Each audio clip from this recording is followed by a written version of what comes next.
This is Captain Joe Kent with this week's BayGroupMedia.com fishing report.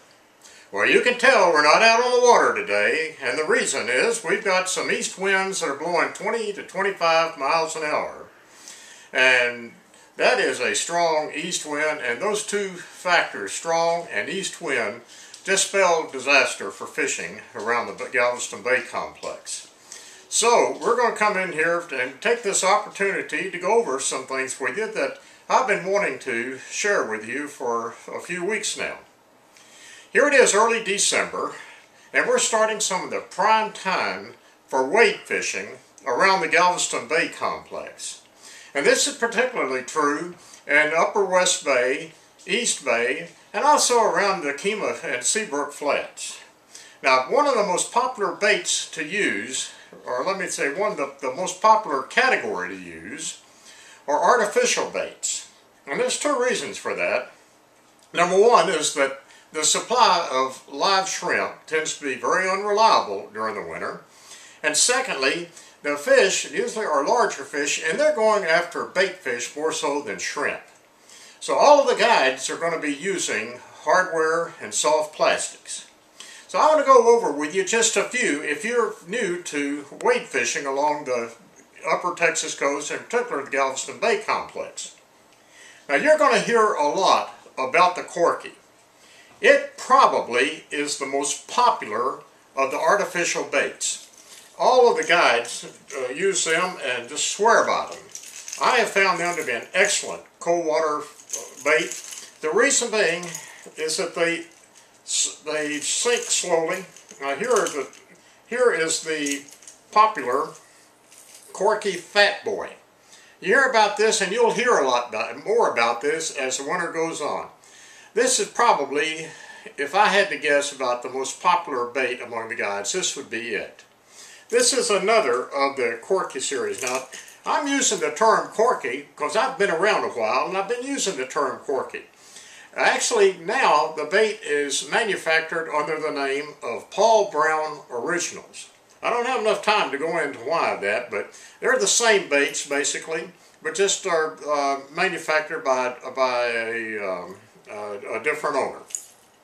Now these are slow sinking baits. You work them slowly, and in cold water, that is exactly what the key is to catching the big fish.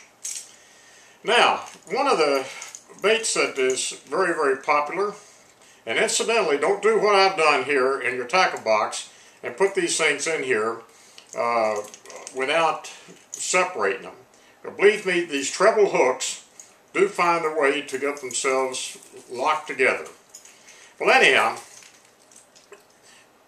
you hear about the Super Spook Junior. It is a popular topwater bait that swims slowly. This is the most popular of that series. See the chartreuse color on top of it? It's a great bait. Another bait that is quite popular is the Top Dog Junior. Here's an example of one.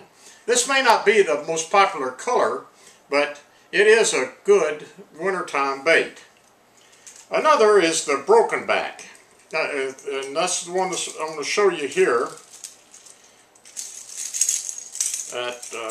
Once get everything done, this Broken Back here, as you can tell by the back that lays down, it's a topwater, and this bait just moves slowly, and this action here just drives fish crazy.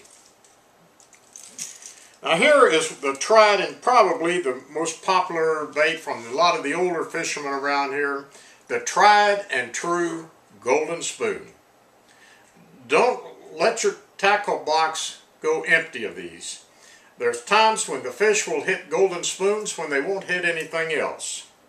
So anyhow, those are just a few of the lures. Now you noticed, if you're familiar with wintertime fishing, I didn't show you any of the mirror lures.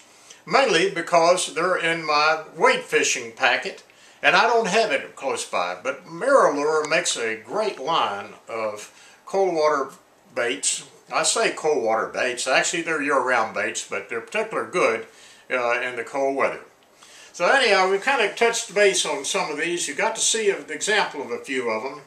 And we're just now entering that period when the weight fishing is going to be great in the times when we can get out. So remember, the best time to go fishing is whenever you can, and hopefully next week we'll come to you from on the water. This is Joe Kent, and we'll be back again next week.